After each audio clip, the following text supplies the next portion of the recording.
Have you ever noticed how some people just don't text back? Not for hours, not for days, sometimes not at all. They see the message, they keep scrolling, they choose silence. But the real question is, why? Why do some people struggle so much with replying, even when they care?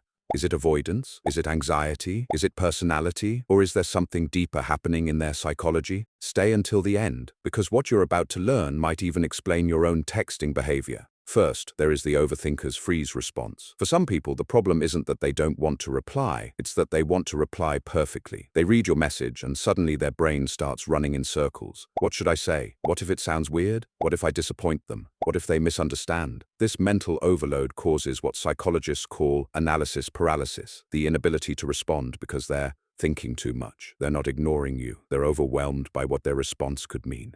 Then there is the socially drained personality. Some people don't text back for a simple but misunderstood reason. They're mentally exhausted. Texts may look small, but for introverted or burned out people, even a tiny conversation can feel like a task. After a long day, replying requires energy they just don't have. It's not personal, it's bandwidth. Psychologists refer to this as social fatigue, when the brain literally shuts down social responses to recover. Their silence isn't rejection, it's self-preservation. The avoidant communicator. Then there's the group who disappear because communication makes them feel trapped or pressured. A message feels like a demand. Respond now. Be available. Engage with me. This activates an avoidant pattern, the instinct to pull away whenever closeness feels overwhelming. These people aren't cold. They're wired to protect their independence. Their silence says, I need space to feel safe. The emotionally overwhelmed texter. Some people don't text back because conversations carry emotional weight. A check-in text, a confession, a deep question, a vulnerable message. Their brain feels the emotional temperature rise and instantly backs out. This is linked to emotional flooding, where the nervous system becomes overloaded and shuts down to avoid discomfort. They're not ignoring the message, they're avoiding the emotion behind it. Next, the time-blind personality. A surprising number of people don't reply because they fully intend to, but their brain loses the message in the chaos of everything else. They open it, think, I'll answer later, and then their mind moves on. This is connected to executive dysfunction, common in ADHD, stress states, burnout, and overwhelmed minds. It's not that they don't care, it's that time slips away from them faster than they can manage it. The trauma-based disconnector.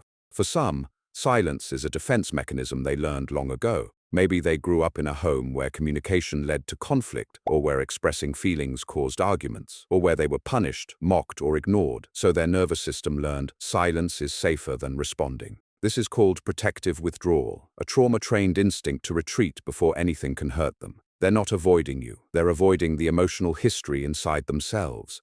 And finally, the secure but detached type. These are the people who simply don't attach meaning to texting. To them, a relationship isn't maintained through constant messages. They prefer in-person connection. They reply when they're ready. They don't see silence as distance. These people often have what psychologists call low social dependency. They don't need constant communication to feel close. Their lack of response isn't emotional neglect, it's emotional stability.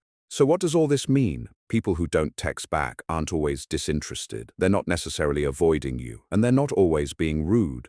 Some are overwhelmed, some are exhausted, some are anxious, some are wired differently, some are protecting their peace, and some simply don't communicate through screens. The truth is, silence is rarely about you. It's a reflection of how someone's mind processes connection, emotion, and pressure. So let me ask you, when you don't text back, is it because you don't care, or because your mind needs space to breathe? Let me know in the comments. And if this video helped you understand people better, make sure to subscribe.